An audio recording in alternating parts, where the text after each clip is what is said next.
welcome to Teacher Affirmations. I'm your host, David Seal. Now, this is technically the first episode of Teacher Affirmations.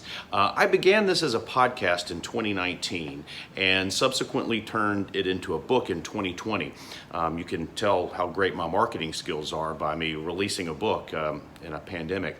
But I started the podcast because at the time, I was working as an instructional coordinator in a large urban school system and worked with anywhere between 17 and 20 schools.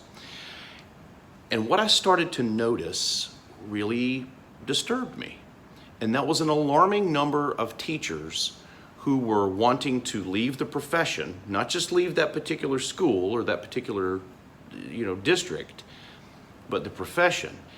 And even those who were staying because they loved the job or because they needed the job, the level of frustration with the profession, the level of burnout was so great that I started to see really great teachers either leave or sputtering.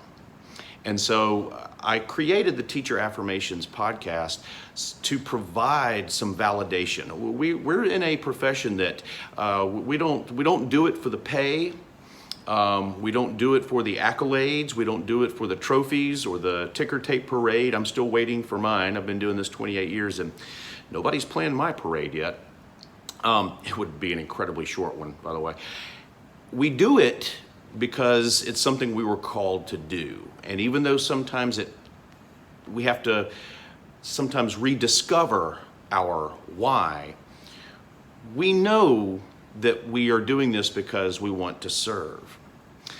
The problem, though, is that A, the job itself has become more demanding and definitely more stressful, but also B, the public perception of the job of the teacher has become a little more negative, I've noticed, in the past 5 years, but especially in the last couple of years.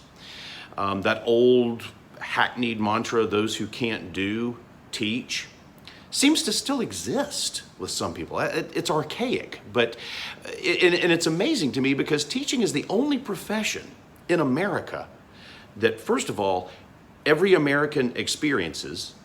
Okay, every American goes to school, so teachers literally impact every single American.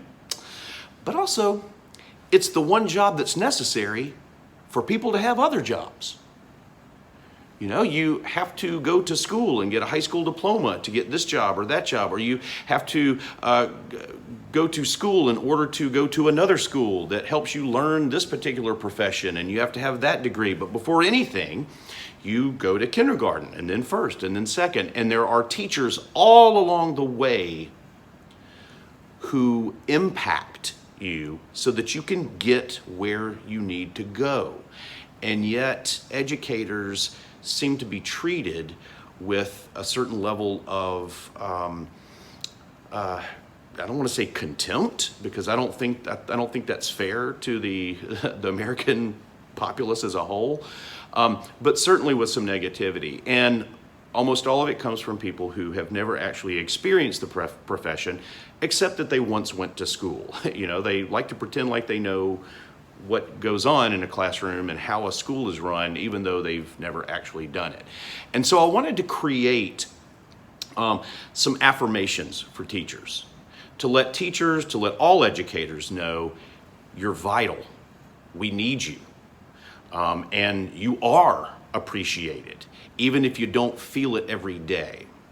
And people outside the profession, and I'm looking at you, legislators, but also, parents and business people, whatever, people outside the profession are always trying to whittle what we do down to statistics, down to quantifiable numbers.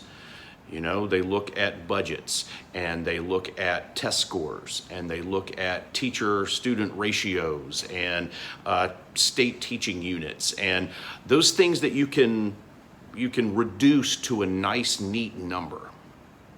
But the fact is, we work in a business of people.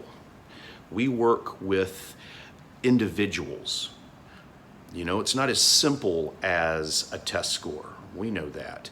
It's not as simple as graduation statistics or any of those things that you could reduce to a number. Statistics can't measure the feeling a kindergartner has on the first day of school. A statistic can't measure the feeling that a senior has walking across the stage at graduation.